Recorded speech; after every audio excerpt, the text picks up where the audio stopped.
Hey, Forrest here. Nothing like getting paid. And with ICCU's mobile app, I can deposit checks or accept Zelle payments so the money hits my account fast. I just wish there was an app for mowing the rest of these lawns. Right now, Lithia Ford of Boise is buying used vehicles. How much you want for the SUV? I don't know. Well, Lithia Ford will give you more than that. How much more? More than you think. I'm not thinking anything. I'm thinking you might get even more than that. See how much more you can get at Lithia Ford of Boise. When it comes to concrete, we've got you covered. Rowpaint.com offers custom concrete coating services for your garage, business, warehouse, and more. And we do it in one day. We are your complete concrete coatings solution.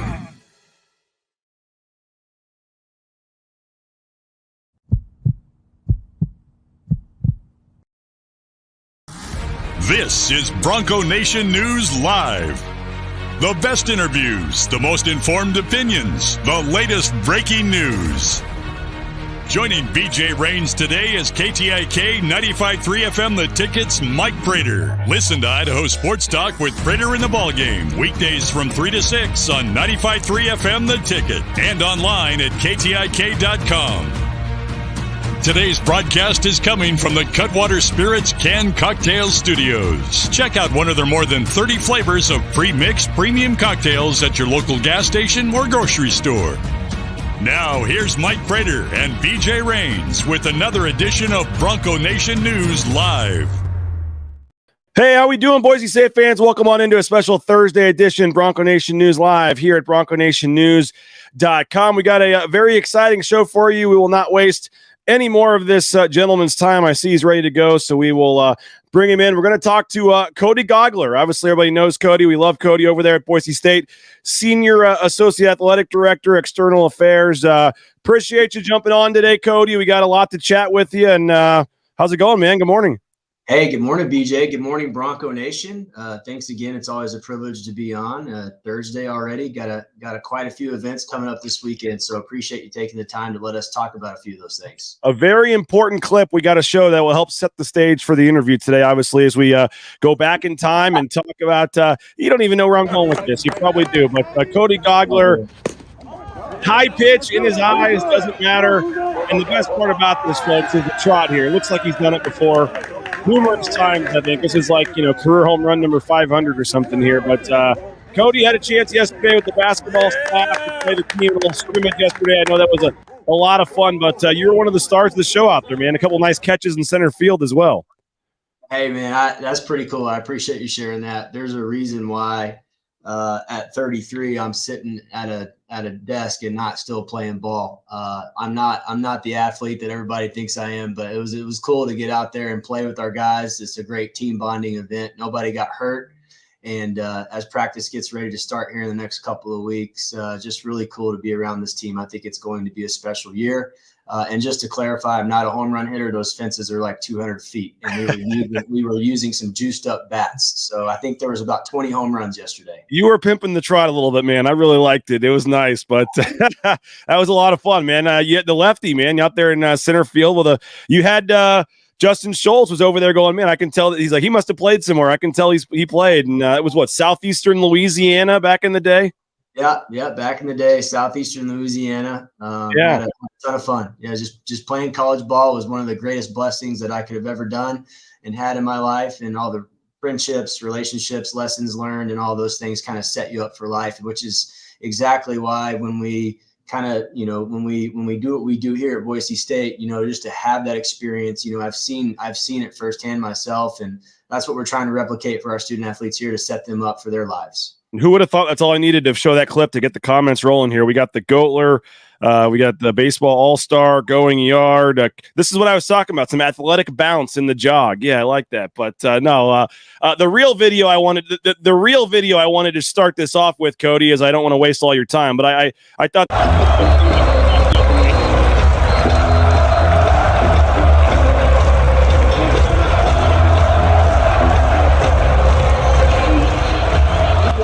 full display. The crowd went crazy. This was right before one of the final plays, and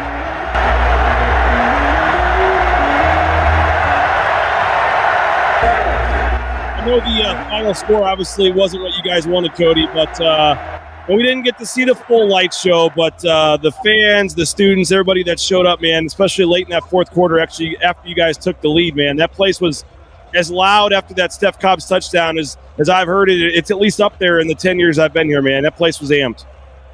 Yeah, it was special, BJ. I think when you sit there in real time, and if you obviously all of us and on our staff, our team, we have a lot of skin in the game, put in a lot of work. There's a lot that goes into working in college athletics, and to get to a day like that and moments like that, I would be lying if I didn't tell you that, standing there in the moment, there weren't a couple of tears that came to my eyes, of just like that experience. You cannot replicate that anywhere else in society. Sports and entertainment and live entertainment and just the emotion of the moment. That's why we've made the investments that we have. That's why we continue to push. We know that we're not always a finished product, but those clips that you just showed there, that's special. And obviously it takes 37,000 people to come together to create that experience. And we're really grateful for Bronco Nation. And that was one of the better game day environments I've ever been a part of. So just thank you to everyone involved, and just grateful to be a part of it.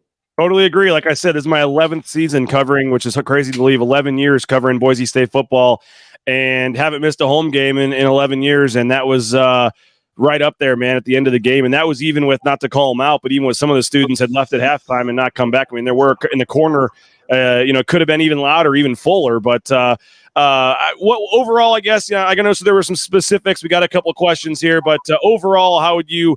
I know you can plan all summer, you can do everything, and then once you actually get fans in the stands, it's a different animal in terms of trying to make things run smoothly. But overall, from the athletic department's side, how would you rate, I guess, how things went, maybe off the field, everything else that goes into the game day there?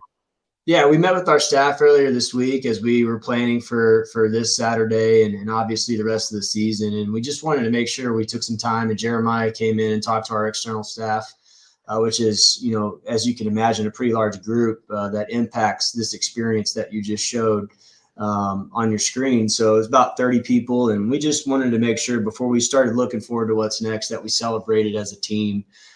From selling out the Stickle Sky Center to what I believe was the best tailgating atmosphere I've seen at Boise State in my short 3 years, all the way to the enhanced programming, the concessions where we're just continuing to improve on, and then just the energy and excitement in the stadium. I've been a part of opening day at 4 different institutions, and I can't think of an opening day that was as electric and as successful as that one. We are not a finished product. We will certainly not make any excuses for some of the challenges that we had on Saturday. We want to be honest about those challenges that we had. And we're, when you look at those main challenges, those challenges are really getting everybody in the parking lots, getting everyone into the stadium as quickly as you possibly can with the resources that you have. And then once you're in the stadium, making sure that you can provide an enjoyable experience. And BJ, I think we did a tremendous job, and we're really looking forward to maybe making a few adjustments, tweaking a few things to just make it even better for this weekend and beyond. Yeah, I mean, I got there about 5 hours before kickoff to set up for our pregame show, and it was as full as a parking lot at noon as I can remember for a 5 o'clock game in a long time. We're showing some pregame kind of scenes here. Obviously, the team coming in for the Bronco walk. There were a couple things, and I know some folks have some questions. And again, I know a lot of this, Cody, is just, I think Jeremiah said it on social media, like just the infrastructure and the undertakings of the arena, I guess, are just not, or stadium we're not built for crowds this large. And there's just some things you physically can't do.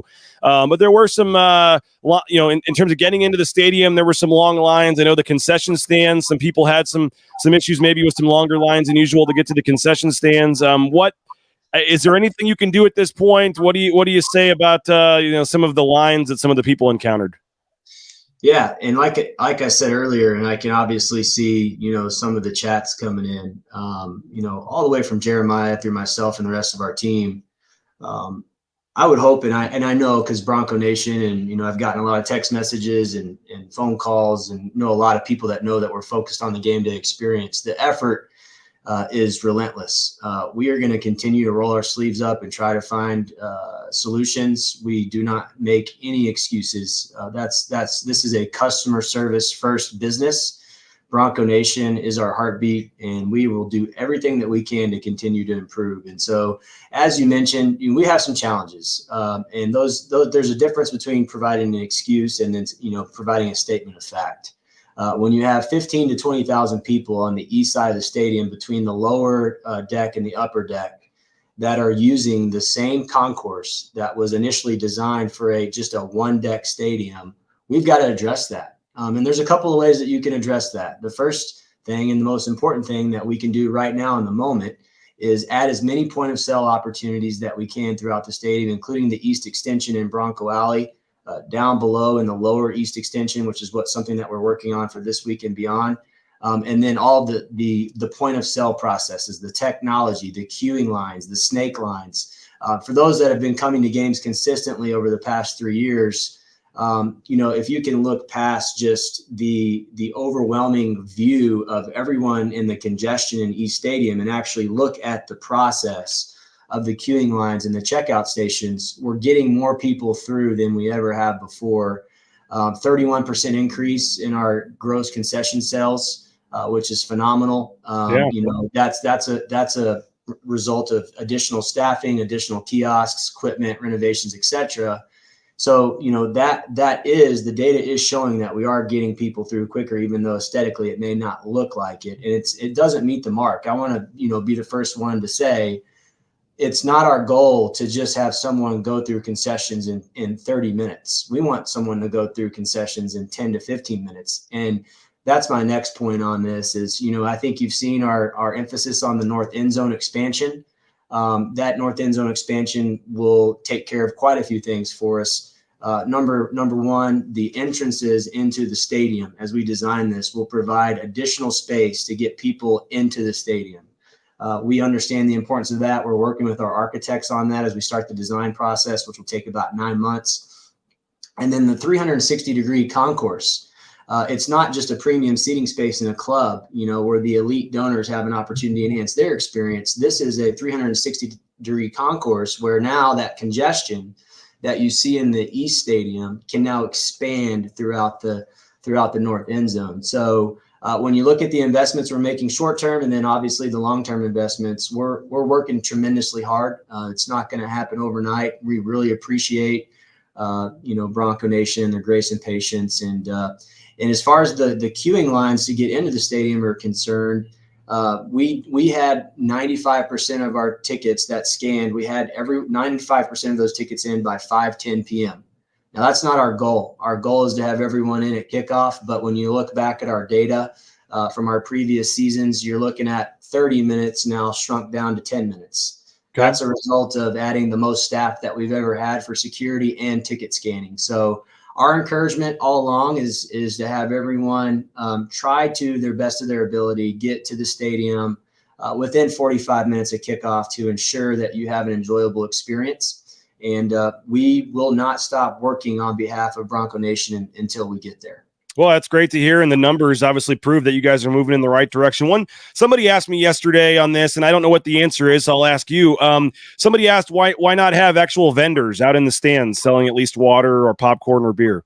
Yeah, it's a really good question. It's something that we continue to look at. I think until we can maximize our staff in our brick and mortar locations to serve, the 98% of fans, 99% of fans that are going to be visiting those spots, we're not going to be able to. I say not going to be able to. We're really focusing on maximizing out our staffing in those spaces. So every time that you take a vendor or a unit and then you have a point of sale for that unit, and you're putting, let's just say, a case of beer, a case of water, popcorn, nachos, whatever those things are, that process takes time. That takes away from the staff that we can put in the brick and mortar locations. It's not to say that we won't ever get there. And we call that hawkers or hawking. That's something that certainly happened in the past, but we've made a strategic decision to focus on all of our brick and mortar locations to get as many people through those lines as fast as we can. Hey, that was my high school job back in the day, selling snow cones and lemonade at Busch Stadium, man. So I got to watch baseball for free and sell sell popcorn. I guess we just did snow cones and cotton candy and stuff. But I know you're a busy man, so I'll let you go after this. Any final words you just want to say to Bronco Nation or anything we didn't touch on about the process leading into Saturday's game? We'll bring Mike Prater on after this. But do you have anything I didn't get a chance to ask you or any final words you'd want to say to Bronco Nation about going into Saturday's game against North Dakota? Yeah, well, first of all, just keep bringing the feedback. I mean, I think it's pretty cool and very unique that we have an athletic director and administration that is willing to engage with our fans on social media, in person, via email. Your feedback's important. We've had the fan experience committee in place, a representative of Bronco Nation for now our second season, and a lot of that feedback has made us better. So just know that we're working around the clock to do everything that we can in our power to make your experience the best that we possibly can. We do have people on our staff that are experts in their fields and are strategically navigating that on a weekly basis. But with that being said, you are the heartbeat and the voice of our operation. And so just please continue to reach out, provide that feedback. And then for this weekend, obviously it's an early morning kick. We have a great opportunity to get that first win of the season and bring the energy and bring the chaos. And so make sure you wear your white.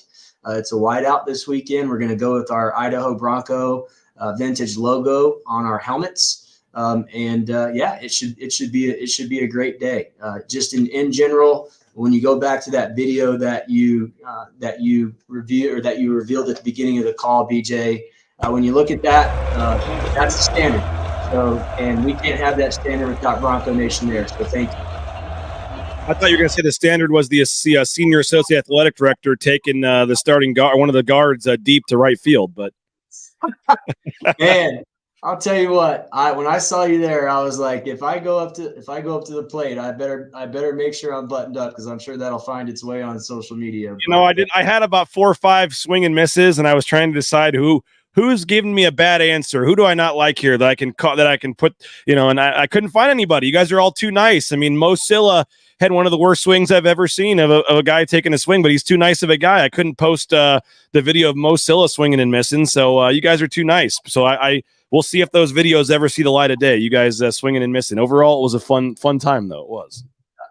And I know it was an elite atmosphere, and I know you got to move on with the show. So I appreciate your time. I've seen quite a few comments in here. I don't know how to respond to those, but I appreciate, those of you that have put comments in there. Please feel free to email me, and I'd be more than happy to engage with you one-on-one. That's what it's all about. We're not hiding from this challenge that we have. And I just want Bronco Nation to know, and at least have peace in your heart to know, this is the top of the priority for us, and it's just going to continue to take some time to navigate. And thank you for your feedback. I appreciate your time, Cody. I say this every time, but we need to block off a little longer time sometime and let our fans really get the Q&A in here to maybe ask us get to some of these more questions, because I know you're a busy guy. But appreciate you as always. Our final comment here: love this guy. You and JD are a dream team. So Cody, appreciate it, and I'm sure we'll be seeing you soon and seeing you on Saturday. All right. Love you too, guys. You guys have a good day, and go Broncos. There he is, Cody Gougler. We appreciate him for joining us. We'll go from one rock star to another. We'll bring in Mike Prater. This was Travis Matthews' shirt day, I guess, or what do you got? I can't tell. I guess close. But how we doing, Mike? It's a golf shirt. I don't know if it's got a brand, but I'm here and ready to go. And I'm glad I had a little warm up deck. I listened to that interview, and pretty good information there from Cody. Yeah, rarely do we hit go with Mike Prater, and there's already 61 people waiting to hear what he has to say. So we'll continue to grow. Drop now. I know that was a big topic on the post-game show, and it was in general after the game, but obviously some longer lines outside the stadium, some longer lines for the concession stands, and they're doing the best they can, Mike. I mean, when it comes down to it, the stadium was not designed for 36,000 people. They added that whole upper deck, but didn't really do anything to add to the concession stands or the restrooms 30 years ago or whatever it was. So it wasn't perfect, and obviously there were some fans that were upset. They added some self-serve kiosks. They've added a lot of things. They're doing the best they can. Their data actually says fans were in the stadium faster than they were last year for the first game. He said I think it was a 31% gross increase in concession sales. So they're getting more people through, and they're getting people in quicker. I know it wasn't perfect. I know that was something you heard, but until they can get to that east side renovations and really redo the concourse and redo all that, there's only so much they can do. That is true. And I do worry that the east side renovation is not going to happen for 10 plus years, because I know the focus down there is the north end project, and that's going to help a little bit too. I can't speak for lines. I can't speak for beer lines. I can't speak for concessions or bathrooms. There's two things that I noticed, and we've been talking about this all week. That line on the northeast corner that we can see from the press box was definitely smaller than it has been in the past. That has been a bottleneck for 30 years, and it's been horrible, and it's been getting worse. And I thought it was a little bit better. The game day experience, the vibe in the stadium, the pregame fun, the standard of which you just showed that video of which Cody talked about. I firmly believe this. It was the best that it's ever been, and it didn't take a lot of tweaks. Clean up the stadium a little bit. Obviously, the video board on the south end zone is massive and makes a big difference inside that stadium. So I thought the game day experience part was really, really cool. The infrastructure in that stadium is left to be desired, and I'm worried that we're going to have this conversation for at least the next 10 years. Yeah, they've tried with the I mentioned some self-serve kiosks. They've added some things for alcohol sales. They have the last year I think it was, they obviously added more of a perimeter in the parking lot to try to spread people out, but there's only so many entrances to the stadium and so many bathrooms and so much you can do. And I know that was one negative some fans had, but when you hear Cody kind of explain it, not to necessarily give them a free pass, but I mean, there's only literally so much they can do for a crowd that big.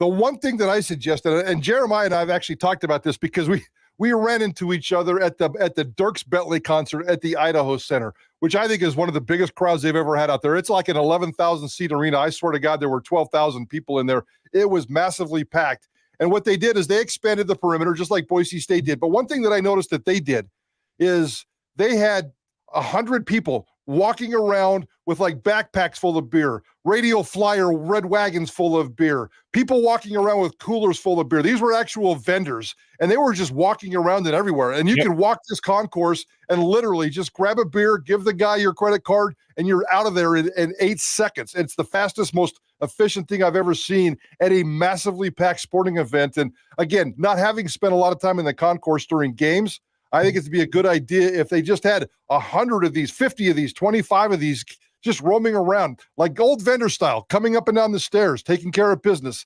That's one thing that would help alleviate the lines, if you ask me.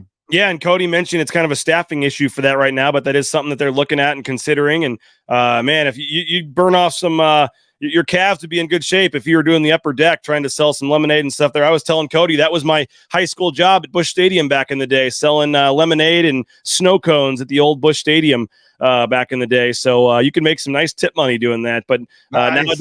nowadays where everything's cashless and you're just using a card, I don't know if I would enjoy that as much because it's not as easy. Oh, just keep the 75 cents, But yeah, I mean, that was like the one negative I did hear from some people, but it sounds like obviously they're working on it. And I know some people were kind of facetiously saying, oh, you won't have to worry about the lines on Saturday, but it looks like the crowds, and that's tickets out, not how many people actually show up. There may be some season ticket holders or whoever that decide not to come, but it does sound like better than I thought. At least the tickets out is trending for a pretty, given the circumstances, given the time, given everything going on, sounds like it should be a pretty respectable crowd on Saturday.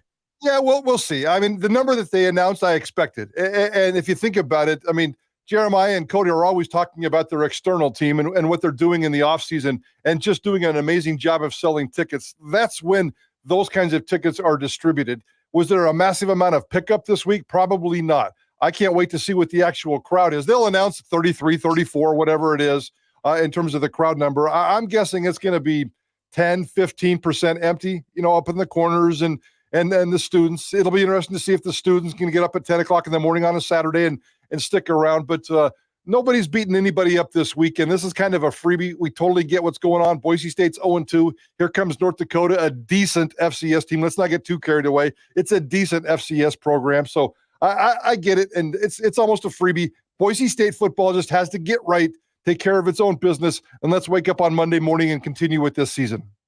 No doubt about it, Mike. This decent FCS team that you talk about coming in here, they're going to come in as much confidence as an FCS team has come in here with a long time. 2-0 on the season. They're putting up big numbers, and they see a wounded animal here that they're kind of going for the kill shot. I know 0-2 is one thing, but obviously 0-3 would be just unbelievable around here. I don't think any of us expect that to happen, but as I was talking the last couple of days, it also doesn't seem like just winning is enough. It seems like this team has to win by 4+ touchdowns for fans to really feel good about this game. What do you make about this matchup and just what needs to happen on Saturday for you and others to kind of feel like it, you play these FCS games, you just never know what to expect, and you don't really learn a ton about your team. So what has to happen Saturday for you to feel like it was a successful day on the Blue?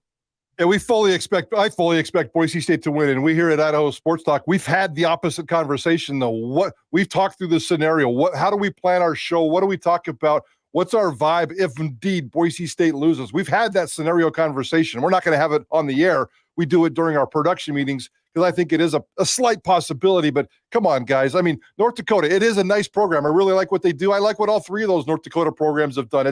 It's a beautiful thing of relevance in terms of how they've just captured that part of the country. But if you look at the roster, come on, guys, we got 22 Boise State guys going against 22 North Dakota guys, and this should not be a close football game. I understand that there's vibes and chemistries and intangibles, and Boise State's on its back heels, and here comes North Dakota just fighting and scratching and punching. And I get that the possibility, but they have one player from California, no players from Florida, no players from Texas, and 60 players from Minnesota and North Dakota. And we're not talking great players. They got great schemes. They play hard. I'm impressed with some of their offensive linemen are 300 pounds. Their cornerbacks and wide receiver are 6 foot plus. So, yeah, there's some signs there. But I just think Boise State should have better talent across the board, should win this game by, a couple of touchdowns. And we did a style points conversation on Idaho Sports Talk yesterday, and it was about half and half with the audience. A lot of people just want to win, baby, and the others said they desperately need some style points. And I think that the style points, again, it would, I guess, be nice. I think it's kind of where the style points come, too. I mean, it is, we've talked about this, Mike, and I'm curious where you are, but I mean, the bigger, there's obviously there's two major concerns. You talk about the defense giving up the 500+ yards, the secondary. I mean, I would suspect the first play of the game, North Dakota's going deep. I mean, why not? But you have that, obviously, and then you have the offense, and in particular, Taylen Green needing to get back on track. I mean, what's the bigger long-term concern for you? And right now, the reason for this 0-2, is it the defense and the 500+ yards, or is it the 35 points in 2 games for the offense? It's the passing game on both sides of the field is exactly what I'm looking for. And I think you just nailed all the right words. And Taylen Green getting on the same page with these wide receivers and having a very productive day. I don't know what that exactly looks like stat-wise, but just having a very productive day. I need Taylen to complete 60% of his passes, a couple of touchdowns, maybe no turnovers. I'd like to have established a wide receiver one. Get me an alpha male in the wide receiver room, whether that's Steph Cobbs or Eric McAllister, whatever they want to do. I just need to have somebody have a dominant performance. On the other side, it's defending exactly what I just talked about, and we don't have to go into the misery and the gore of what we've seen on the back end of Boise State's defense, just giving up way too many plays. So taking care of the pass game, and they're pretty good in the pass game. North Dakota is. They defended better. By the way, their opponents 50% completion percentage against North Dakota's defense so far this year. Taylen Green, take notice. I want to talk about Taylen Green. I know you wrote about him for Bronco Nation News, so I want to get to the Taylen Green discussion here in a second. But first, I need to thank a couple of our sponsors. Taco Bell, TacoBellWorks.com. Check them out. SON Management, the Nicolason family. They've committed more than $300,000 to student-athlete scholarships for the men's and women's basketball teams. So next time you're thinking to grab a quick meal, support a local company that is supporting Boise State, think Taco Bell. Obviously, we're in the Cutwater Spirits mobile studios. More than 30 flavors of premix premium cocktails. Pick one up at your local gas station or grocery store. Prater's in the rowpaint.com studios there in downtown Boise at KTIK. Rowpaint.com, the official paint and coating company of Boise State Athletics. One-day install on those concrete coatings. Check them out. I highly recommend them. Leon Rice, they'll be telling you about them in some commercials here shortly. So rowpaint.com. They'll come out for free and walk you through the process, give you a free estimate on how everything works. Make sure you check them out. Lithia Ford of Boise. You'll see Taylen Green driving his F-150 from Lithia. Riley Smith. There's Paige Barch on the screen there. Volleyball's in action tonight, by the way, 7 o'clock. You can see Paige probably rolling up to the arena in her Ford Bronco there. So check them out. LithiaFordBoise.com. View the full inventory of vehicles. LithiaFordBoise.com, and of course, Idaho Central Credit Union, ICCU.com. The best in mobile e-branch online banking. It's just so easy. I tell you about it, but it really is legit to move money around or pay different things. I think Prater was a recent switch over to ICCU, and it's just a very easy process. And there's the best part is you don't have to go into a branch other than to sign up your account. But if you do, there's pretty much a branch on every corner. So check them out. Idaho Central Credit Union, ICCU.com. Let's see. We got a lot of different comments and questions here, Mike, but I do want to let's continue this discussion. And Taylen Green is obviously dealing with an ankle, rolled it. It sounds like late in fall camp, rolled it again in the first quarter. It sounds like maybe that's why he's not running as much or didn't in the Washington game. They taped it up. My understanding is maybe it got taped up a little too tough, and that led to, too tight, and that led to some of the cramping. Who knows what's really happening there, if it was cramping, if it was a calf strain. There's obviously some intrigue, some mystery there, but all the videos we've been posting from practice, you can see Taylen Green's out there practicing this week, so it looks like he's going to be good to go for Saturday. But in general, the stats aren't great. I know Jay Tuss said, over 20 yards passing. He's 1 of 10 on the season. There's some other numbers that aren't great either. The overall completion percentage down below 50%, more interceptions than touchdowns. A lot of the yards that he's getting to are on passes that actually go like 3 or 4 yards. I mean, a lot of shovel passes, screen passes, has not been a lot of downfield passing through 2 games. We came in with, player of the year type expectations for Taylen Green. It hasn't been there yet. I'm not saying he's the reason they're 0-2, but where are you, I guess, big picture on Taylen Green and improvement or lack thereof through 2 games? Yeah, I mean, there's definitely not improvement. I think he's taken a step back, and I think we saw it probably the last 2 or 3 or 4 games last year. He had some pockets of greatness, and he's an unbelievable athlete and a great teammate, and he checks a lot of intangible boxes, but he's just not being productive right now. And it does date back to last season, the accuracy and the running and everything about what he's doing right now. So I think, as I wrote for Bronco Nation News a couple days ago, I think it's in his head. I really, truly do. You've got so many people talking in his head, from a personal quarterback coach to a third offensive coordinator in a year to his head coach, run this, pass there. Fans, NIL deals, so many different things going on inside his head right now. And you can process that in a couple of different ways, but he's one of those guys, as you know, BJ, very eager to please. He wants to do what's right. It's important for him. Andy Avalos calls it the care factor. I think Taylen Green leads the team in the care factor, and so he's trying too hard, and all of a sudden his mind is racing and processing. And if he's a football player and a quarterback having to make a decision in about a third of a second, are you kidding me? Should I run? Should I pass? And he's had about 25 different run options, and he's mostly just passing the football. He's not running the football. So I think he's a mess right now. Maybe this is a get-right game. I am very curious. And I'm not going to sit here and predict he's going to get right against North Dakota, but he needs to get right against North Dakota. I'm very curious as to how that's going to shake out. What do you make of Double O'Neill's comment here? He says, that's coaching. TG didn't just get worse all of a sudden. Sometimes you can overcoach. I'm not going to blame the coaches. As a matter of fact, this entire debacle, I'm not really blaming the coaches yet. I'm blaming the players and the lack of execution. And could that be coaching? Sure. Did they not get this team ready in fall camp?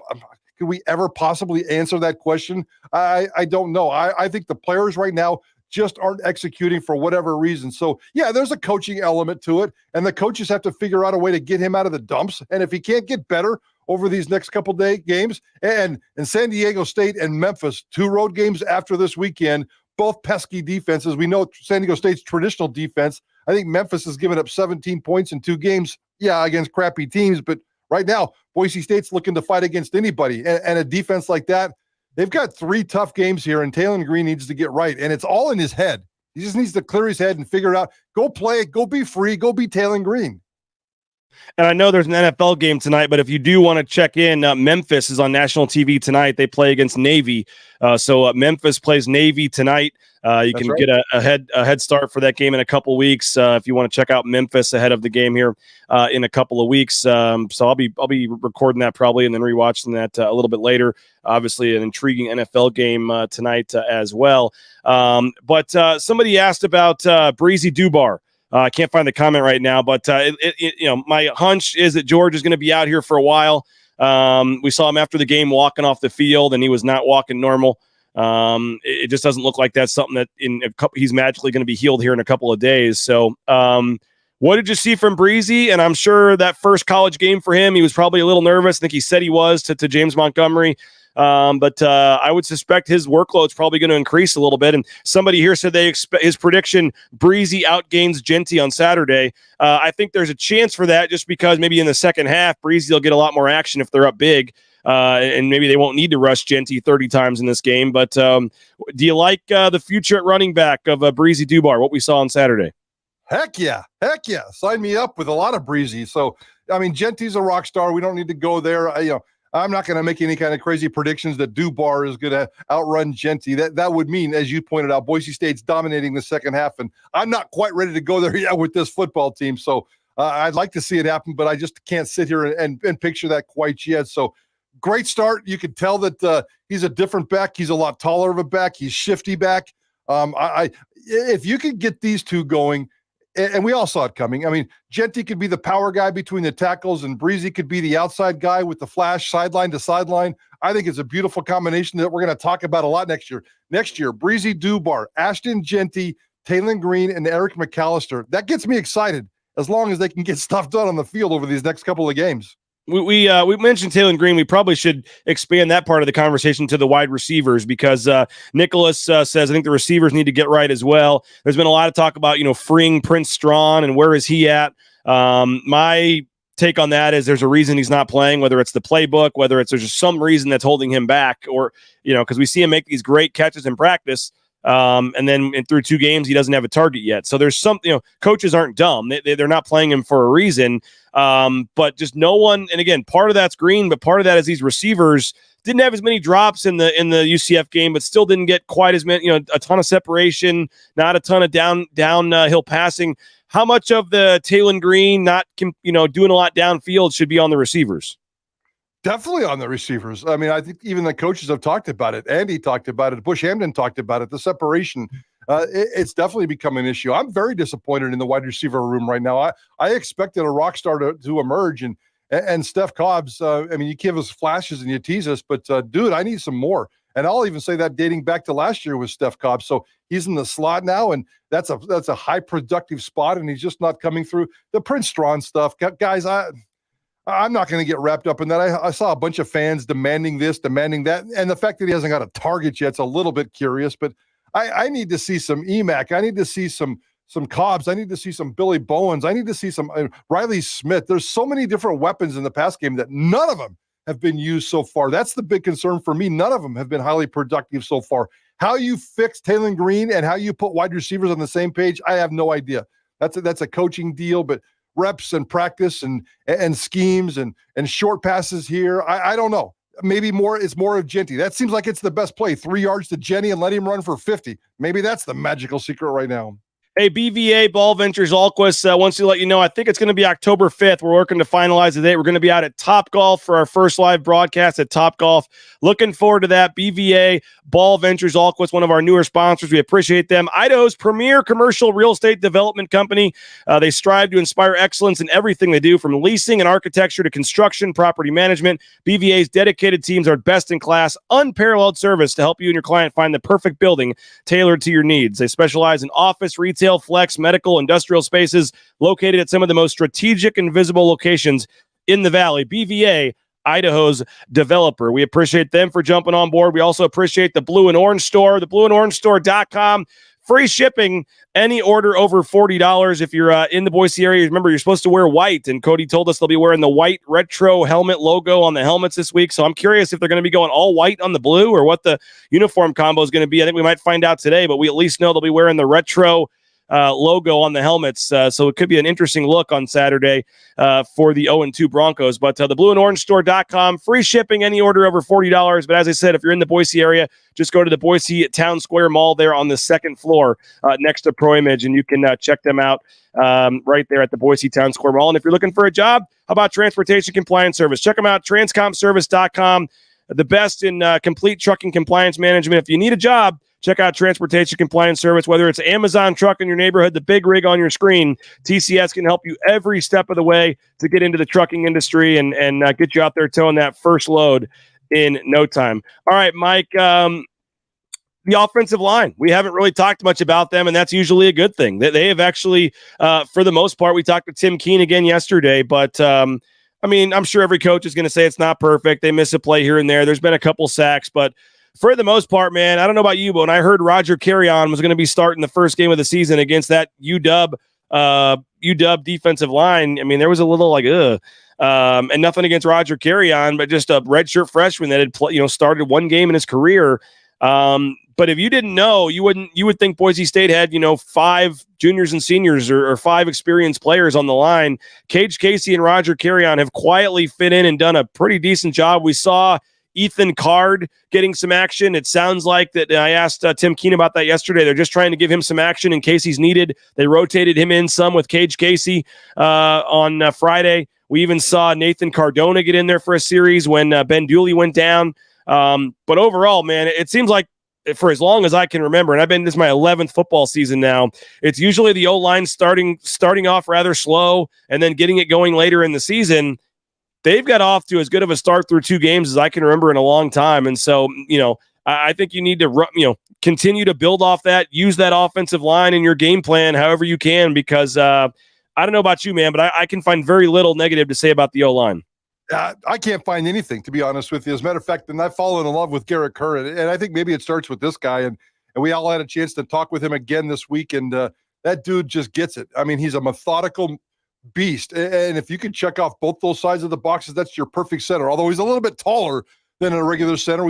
I asked him about that, and he said, no problem. They just have to kind of work on his stance a little bit.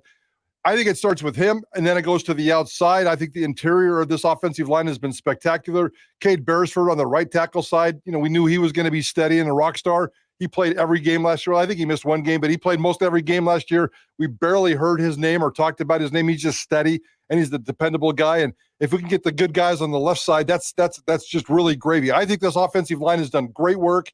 Mason Randolph is coming back soon, according to Andy Avalos. He's going to have some decisions to make. I wouldn't move Garrett Curran. I wouldn't move him at all. As a matter of fact, I'd make Mason Randolph earn time at one of the interior guard spots. So I think they've got some good depth. I think they've got off to a great start. They're dominant. They're pass protecting well. They're run blocking very, very well. They're getting pressure down the field. I love this offensive line. Any thoughts on Tom Elliott's question here, which is any thoughts on Bush's play selection? Waiting to form an opinion on him and maybe on the player's inability to complete the plays. But overall, through 2 games, what do you make of Bush Hamdan? I have no issues with the play calling, and I'm probably a lot more tolerant than fans because I know what goes on behind the scenes. Actually, I don't know what goes on behind the scenes, but I understand that things do go on behind the scenes, and sometimes you just don't know these situations. We learned so much on Monday when we talk to these coaches and kind of break down, why was that curious on Saturday night? And they tell you, they go, okay, that kind of makes sense. I'm not giving anybody a free pass, and I promise you, I'm trying to watch Bush Hamdan's play calling as much as possible. I got 0 issues with his play calling so far. I have bigger issues with the red zone, and I want to talk about that for a couple of days here on either with you or on Idaho Sports Talk. That is zero snaps in the red zone last week, 7 snaps in the red zone the week before. This team can't get into the red zone and be efficient, and that really cripples your play calling. That really cripples your offense. They need to be more efficient in the red zone. Yeah, and that 2-point conversion play essentially cost them the game when they scored the touchdown to Steph Cobbs, which wasn't in the red zone. I think it was at the 21, or they're outside the red zone technically, and then had the chance to go for 2 there. Made the throw to Billy Bowens, which was a little surprising to me that he was the choice there, given how the first 2 games have gone, but wasn't able to make the catch. And then all at that point UCF needed was the field goal. What do you make of Andy Avalos? And as we kind of wrap this up here, but Jordan wrote about him, but he's getting some heat obviously fans are unhappy, and he has continued to stay overly positive these 2 games about how they're going to have a good team. When you look up, the record's going to be good.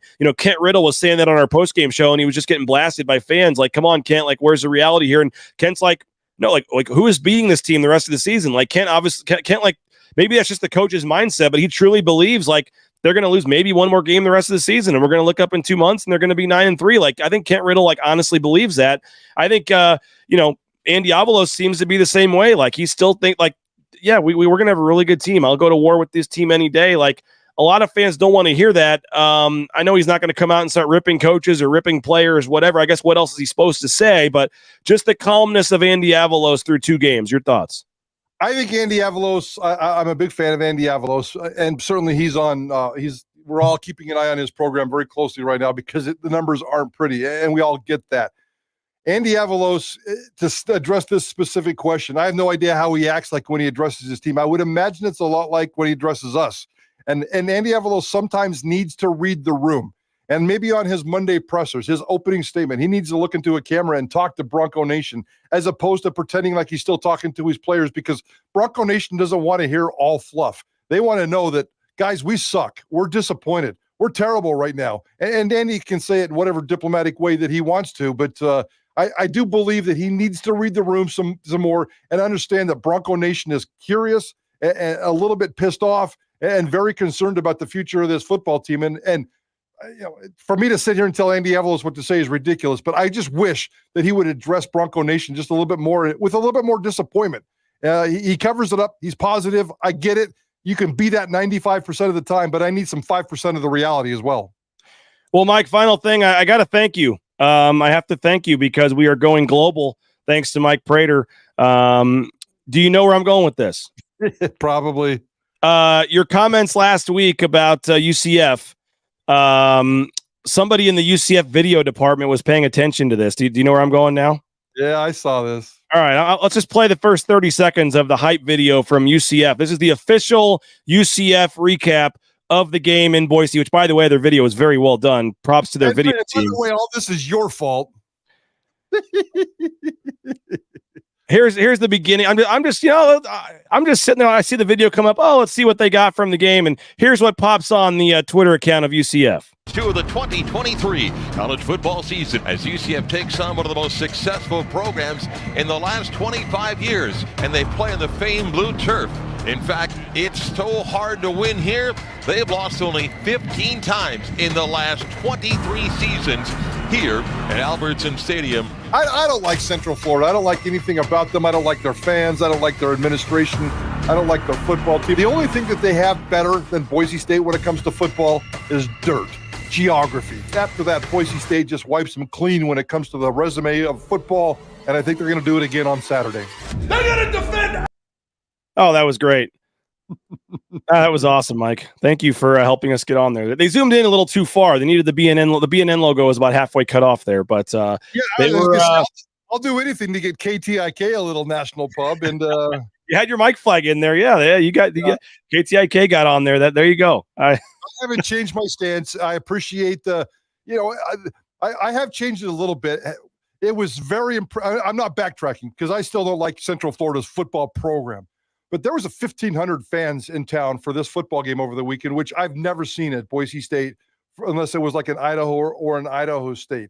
They had a massive tent in the tailgate area. They were all over the place, and they were friendly, and they were sweet, and they were nice. And I really, really, really fell in love with the human side of Central Florida. To travel 1,500, Logan, Utah can't get 150 fans to a game in Boise. And from Orlando or from the state of Florida, they can travel 1,500 fans. I was very impressed with that. That's the passion that I want in the Mountain West. I want to go to a Mountain West game at Albertson Stadium where the visiting fans are in the tailgate area, walking around. They're at the Village. They're at the Grove. They're all walking around with their logo stuff. It adds excellence and vibrancy to a community. And last Friday and Saturday was really, really cool. So the fans, the 1,500 that made the trip to Idaho, please come back. Love you guys. I thought it was really cool. I had a chance to meet and talk with a ton of you guys.